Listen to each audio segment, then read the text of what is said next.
आप सभी को राम राम। आप सभी का स्वागत है हमारे YouTube चैनल गुरुओं के सत्संग में। आज का दिन हम सभी बाबा नीम करोली जी महाराज के जितने भी भक्त हैं उनके लिए बहुत ही मुख्य दिन है, क्योंकि बाबा नीम करोली जी महाराज को हम लोग हनुमान जी का अवतार मानते हैं और आज हनुमान जी का विशेष दिन है, विशेष त्यौहार है, जिसे हम लोग बुढ़वा मंगल के रूप में मनाते हैं। इसे प्रत्येक वर्ष की भाद्रपद महीने के आखिरी मंगलवार को मनाया जाता है और इसे मनाने के दो कारण हैं जो पौराणिक मान्यताओं से जुड़े हुए हैं। उसमें से एक कारण जो है वो रामायण काल का है, दूसरा कारण जो है वो महाभारत काल का है। रामायण काल का जो कारण है, जो जिसकी वजह से महाराज जी को बुढ़वा मंगल के रूप में उनकी पूजा की जाती है, उसमें ये है कि जब भगवान राम ने सीता जी की खोज में हनुमान जी को भेजा तो हनुमान जी जब लंका में पहुँचे तो इसी दिन रावण ने उनकी पूंछ में आग लगाई थी और हनुमान जी ने बहुत विराट रूप कर उसकी लंका को दहन किया था और उसके गर्भ को चूर चूर कर दिया था।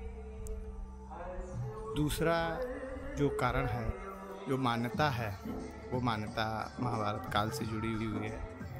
जब भीम को हजारों हाथियों के बल का आशीर्वाद मिला और उनके अंदर हजारों हाथियों के बल को समाहित किया गया, उनके अंदर बल आ गया, तो उनके अंदर गर्व भी हो गया कि वो संसार में सबसे ज़्यादा बलशाली है। उस बल के घमंड को ख़त्म करने के लिए, उनके इस गर्व को ख़त्म करने के लिए हनुमान जी ने एक वृद्ध का रूप लिया और रास्ते में लेट गए। जब भीम उधर से गुजरे तो क्योंकि हनुमान जी वृद्ध बानर के रूप में थे तो उनकी पूंछ रास्ते में थी, तो भीम ने बड़े बेरुखे स्वभाव से कहा कि बानर अपनी पूंछ को रास्ते से हटा ले। तो हनुमान जी ने बड़े सहज भाव से कहा कि वो वृद्ध हो गए हैं और अगर उन्हें दिक्कत आ रही है तो वो पूंछ हटा कर निकल जाए। भीम ने कई बार कहा, लेकिन जब हनुमान जी ने पूंछ नहीं हटाई तो भीम ने पूंछ हटाने की कोशिश की और उन्होंने उस पूंछ को हिला भी नहीं पाया। जब उन्हें समझ में आ गया कि हम उसे हिला भी नहीं सकते हैं तो उनका गर्व खंडित हुआ और उसके बाद उन्होंने सर झुकाकर प्रणाम किया और कहा कि आप अपनी पहचान बताएं। फिर हनुमान जी अपने पूर्ण रूप में आकर, असली रूप में आकर उन्हें बताया कि वो हनुमान हैं और श्री कृष्ण जी की इच्छा से यहाँ पर हैं और उन्होंने आपके इस गर्व को ख़त्म करने के लिए कि दुनिया में आपसे भी बड़े बड़े बलशाली हैं, इसलिए अपने किसी भी चीज़ पर, किसी भी शक्ति पर गर्व ना करें। और सही भी बात है कि हम लोगों का जो दुखों का कारण है, जो हम लोगों की सबसे बड़ी समस्या है, वो हमारा गर्व ही है। हमारे अंदर जो ईगो आ जाता है, जो हमारे अंदर ये लगता है कि ये सब मैं कर रहा हूँ, सब ये जो चल रहा है, ये हो रहा है, इस पर मेरी पकड़ है, तो ये अध्यात्म में कुछ पल के लिए तो ये हमें लगता है कि नहीं, ये बाबा जी कर रहे हैं, ये ऊपर वाला कर रहा है, ये कर रहा है, ये वो कर रहा है। लेकिन क्या हम लोग ये समझ पाते हैं कि नहीं, ये हमारे अंदर नहीं आता है। कुछ समय के लिए आता है, लेकिन ये इतना ज़्यादा प्रबल है कि हम चाह कर भी इसे दूर नहीं कर सकते हैं। हनुमान जी को या श्री महाराज जी, परम पूज्य महाराज जी को हम लोग इतना सम्मान देते, इतना मानते हैं, या जिन्हें भी देवी देवता जिन्हें भी सम्मान देते हैं, उसे हम एक अलग स्थिति में बिठा देते हैं कि वो भगवान हैं, वो इस दुनिया से परे हैं, उनकी चीज़ें इस दुनिया से अलग हैं। लेकिन हम लोग सोच के देखें कि उन्होंने वही कष्ट उठाए, वही समस्याएं झेली हैं, उन्हीं समस्याओं से वो रूबरू हुए हैं जिन समस्याओं से आज एक आम नागरिक भी रूबरू होता है। हर आम नागरिक के जीवन में उतनी बड़ी समस्याएं नहीं आती हैं जितनी बड़ी समस्याएं उनके जीवन में रही हैं और उन्होंने किस तरीके से उसे हटाया, उसे दूर किया और उन समस्याओं से ऊपर उठकर उन्होंने एक पूरी दुनिया के लिए आदर्श बनाया और वो आज आदर्श हैं। तो अगर हम ये मान के चलें कि वो भगवान हैं तो हमें कुछ करने की ज़रूरत ही नहीं। भगवान हैं, उनका नेचर है सत्य बोलना, उनका नेचर है दया करना। भगवान है तो उनका नेचर है सभी को पेट भरना। भगवान है तो उनका नेचर है कि सभी के साथ समान व्यवहार करना। लेकिन अगर हम ये मान के चलें कि वो हमारे ही जैसे हैं, भगवान वो इसलिए हैं क्योंकि वो हमसे विशेष करते हैं, लेकिन हैं वो भी हमारे ही जैसे। भगवान राम ने भी शरीर छोड़ा, भगवान कृष्ण ने भी शरीर छोड़ा, सभी ने अपने जन्म को भी दिखाया है, सभी ने अपने बचपन को भी दिखाया है। श्री परम पूज्य महाराज जी ने भी अपना बचपन दिखाया, अपना शरीर छोड़ा। कहीं न कहीं ये उन लोगों ने बताने के लिए किया है कि वो जो हम लोग सोचते हैं कि वो भगवान है, तो ये गलत धारणा है। वो हैं, वो इसलिए हैं क्योंकि जिन कठिनाइयों में हैं उन कठिनाइयों में हम टूट गए हैं, लेकिन वो नहीं टूटे और वो अड़े रहे। और उनका जो स्वभाव था, उनका जो धर्म पालन था, उसी धर्म के को पालन करते हुए उन नीतियों के अंतर्गत जो भी उन्हें करना पड़ा उन्होंने किया। और धर्म पालन या कहना चाहिए जो उचित उस समय था वही उन्होंने किया। इसका एक सबसे अच्छा उदाहरण हनुमान जी से ही हम लोग पा सकते हैं। क्योंकि आज बुढ़वा मंगल है, तो मुझे लगता है कि ये बात आपको थोड़ी सी बता दूं कि श्री हनुमान जी जो थे वो रामायण काल में भी थे और महाभारत काल में भी थे।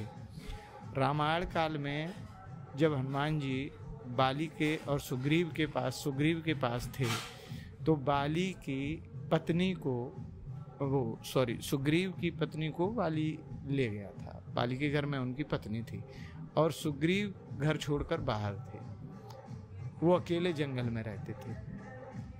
आप सोच कर देखिए कि सुग्रीव के साथ हनुमान जी होते हुए क्या हनुमान जी को नहीं मालूम था कि वो ये सब करने का सामर्थ्य रखते हैं कि एक झटके में बाली को भी खत्म कर दें?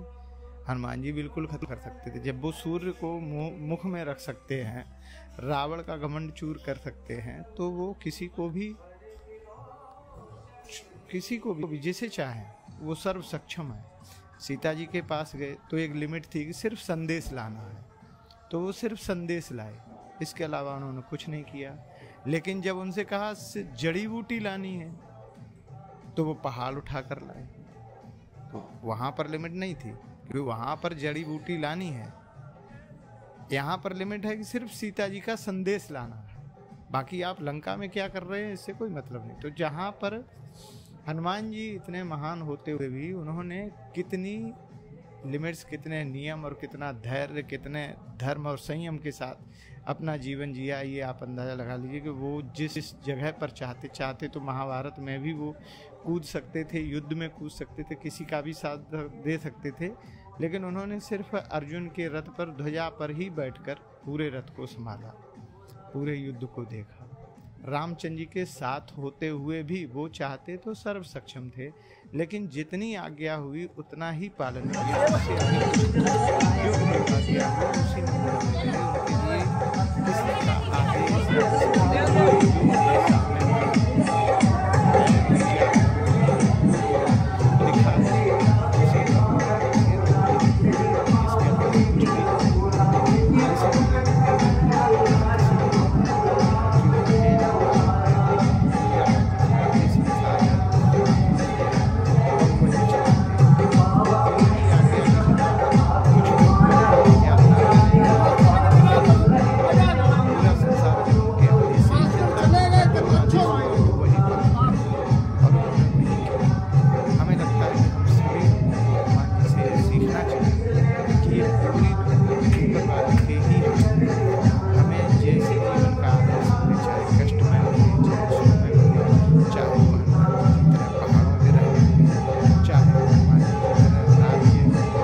जय सिया राम, जय हनुमान।